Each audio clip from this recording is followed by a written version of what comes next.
আসসালামু আলাইকুম বন্ধুরা। নিচের কোন ভগ্নাংশটি ছোট?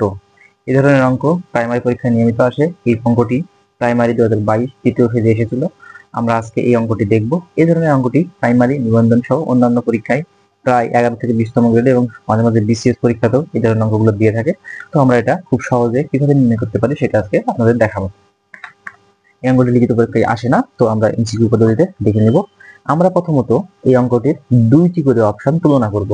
দুইটি করে অপশন তুলনা করার পরে সেটা নির্ণয় করতে পারবো। প্রথমে আমরা লিখে নিব প্রথম অপশনগুলো, এটা এবং ক এবং খ অপশন লিখে নিব। লিখে নেওয়ার পর আমরা এটাকে ক্রস গুণন করে দিব। এই বরাবর আমরা ক্রস গুণন করে নেব। নেয়ার পর আমরা পরবর্তী ধাপে চলে আসব। এখানে 7 গুণন 1 7 হয় এবং 3 গুণ করলে 9 হয়। এখন আমরা দেখলাম যে উপরের মানগুলো বের করলাম, অথবা যে মানটা আমাদের বড় আসবে। দেখেন এখানে 3 গুণ করে 9 পেলাম, 7 1 গুণ করে 7 পেলাম।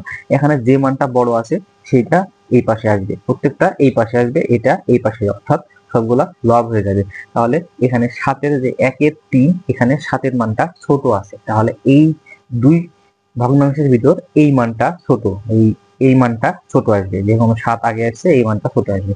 যদি বড় বের করতে বলে তাহলে আমরা কি করব? এই যে 9 আসছে, এটার জন্য 9 আসছে, তাহলে এই মানটা বড়।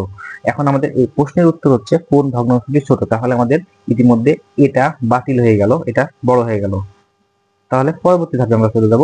পরবর্তী ধাপে আমরা একে 1-এর 3 এবং 5-এর 2, 3-এর 1 এবং 5-এর 2 তুলনা করব। তুলনা করার পরে আমরা দেখব কি, আবার আমরা কি করব, এটাকে ক্রস গুণন করব। 3 2 গুণ করলে কত হয়? 5 1 গুণ করলে হয় 5, 3 2 গুণ করলে হয় 6। তাহলে এখন দেখুন এখানে 5-এর মানটা বড় আসলো, অর্থাৎ আমাদের প্রথম সমীকরণের মানটা ছোট হয়ে যাচ্ছে। এখানে 6, এখানে 5, অর্থাৎ প্রথম সমীকরণের মানটা ছোট হয়ে যাচ্ছে। তাহলে এটাও বাতিল হয়ে গেল, এটাও বাতিল হয়ে গেল। আমাদের উত্তর যেহেতু ছোট ভগ্নাংশ, আমাদের ছোট ভগ্নাংশ নেব। তাহলে 1-এর 3 ভগ্নাংশটি ছোট। তাহলে আমাদের খ এবং গ তুলনা করা হয়ে গেছে। এরপরে আমরা ঘ অংশের সাথে খ অংশের তুলনা করব।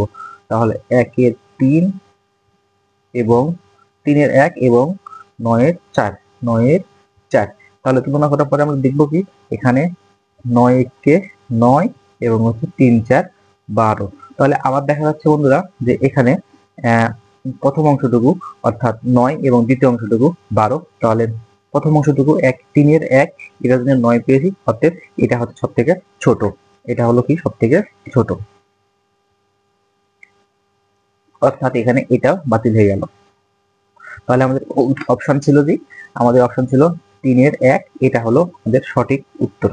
সঠিক উত্তর। এভাবে আপনারা নিবন্ধন, প্রাইমারি সহ অন্যান্য পরীক্ষায় এই ধরনের অঙ্কগুলো আসলে খুব সহজে করে ফেলতে পারবেন। ঠিক যখন আমরা এখানে এই অঙ্কগুলো বড় ভগ্নাংশটুকু চাইবে, তখন আমরা এইভাবেই গুণ করব।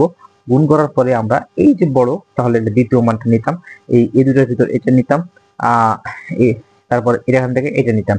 অর্থাৎ আমরা একটা একটা করে বাতিল করে এই অঙ্কগুলো করে ফেলতে পারবো। একটা একটা করে অপশন টেস্ট করে বাতিল করে এটা করে ফেলতে পারবো।